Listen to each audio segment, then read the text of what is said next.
It was then that they both felt it, a gentle but unmistakable presence touching their consciousness. Though they existed in this strange state between life and death, between existence and void, they were still connected to their Creator.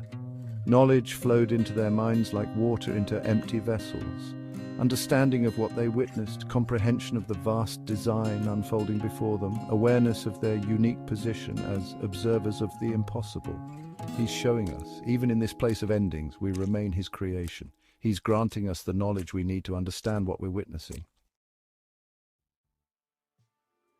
Time moved differently in their state of not-quite existence. What felt like moments to them encompassed eons of cosmic history.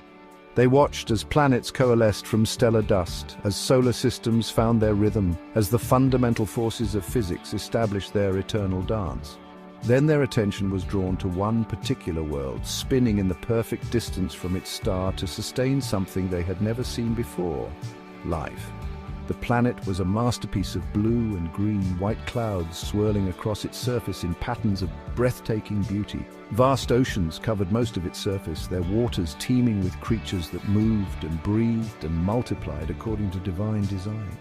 Continents rose from the seas, covered with vegetation so lush and varied that it seemed like the Creator had used this world as His canvas for every possible shade of green.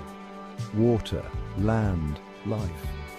But how do we know these concepts? The most high and the most low. Even in our state between existence and void, we remain connected to both the highest heights and the lowest depths. Knowledge flows to us from the throne of glory and from the pit of despair. We see with eyes that have been touched by both divine light and infernal darkness. They watched in fascination as the world below them developed according to the Creator's plan. Gardens of impossible beauty bloomed across its surface.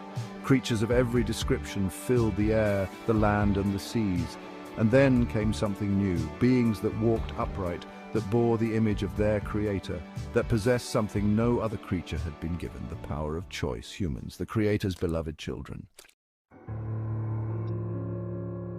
Time accelerated around them like a cosmic storm. Millennia passed in what felt like heartbeats.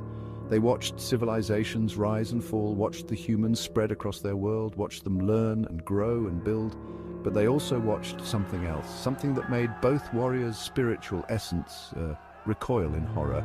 Rebellion, not among the humans, but among their own kind. Angels, beings of light and perfection, began to question, to doubt, to desire what they had not been given.